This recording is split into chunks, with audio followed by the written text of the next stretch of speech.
Po parandalimet të tilla janë të thjeshta, duke respektuar të gjitha praktikat tashmë të cilat janë etabluar në institucionet e Republikës së Kosovës, komunikimi i rregullt me institucione të tjera që merren me tema të tilla, pra komunikimi i rregullt me Ministrinë e Punëve të Jashtme, me misionet diplomatike, verifikimi përbrenda kabineteve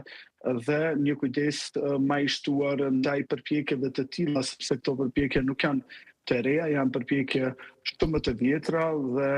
ata që i kanë bërë këto mashtrime kanë bërë në të kaluar edhe me personalitete të tjera, por nuk është ky prank që ka ndodhur të kryeministri qaq tragjike sa është përmbajtja e bisedës që ka zhvilluar kryeministri Kurti në këtë bisedë, duke menduar që është duke folur me presidentin e Letonisë, dhe kjo përmbajtje për mua dikush që ka shërbyer në diplomaci është shokuese dhe e pabesueshme që një kryeministër e ka një komunikim të tillë diplomatik, një komunikim kaq kaq të rëndë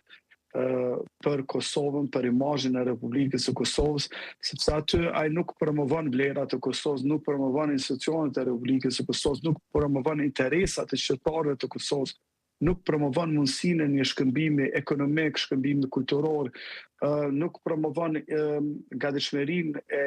e popullit të Kosovës, e qeverisë së Kosovës për integrime euroatlantike, por ai promovon vetëm lef dhe urrejtje, duke portretizuar Kosovën si një parashtet ku opozita është me Rusinë, ku mediat e lira janë me Rusinë, pra thjesht jam i traumatizuar për nivelin, për naivitetin, po sidomos nivelin do të thotë që ky kryeministër ka përdorur në këtë bisedë. Në pikpamje e të opinionit ndërkombëtar, çfarë dëmi shkaktojnë një situatë të tillë, zoti Merami? Po pranku si akt nuk është që, se më thonë, shkakton ndonjë dëm të jashtëzakonshëm, se thash që ka ndodhur edhe më parë, ka ndodhur personaliteteve tjera, por dëmet që ka shkaktuar padyshim është që për herë të parë doli në sipërfaqe se si komunikon kryeministri jonë me aktorë ndërkombëtar. Dhe kjo është e frikshme, paramendoj nëse kryeministri me të njëjtin diskurs ka folur me shtetet të cilat nuk e kanë njohur Republikën e Kosovës. Paramendoj ai më shumë ju ka dhënë argumente atyre shtetit që mos ta njohin Kosovën se sa ta njohin Kosovën. Ai e portretizon Kosovën si një shtet jo demokratik, si një shtet i kapur nga Rusia, ku mediat nuk janë të lira, ku opozita, si më thonë, bën përpjekje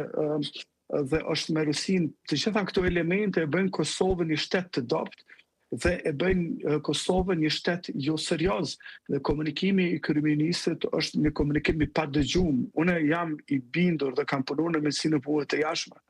Merrni diplomatin më dopt në shërbimin diplomatik të Republikës së Kosovës,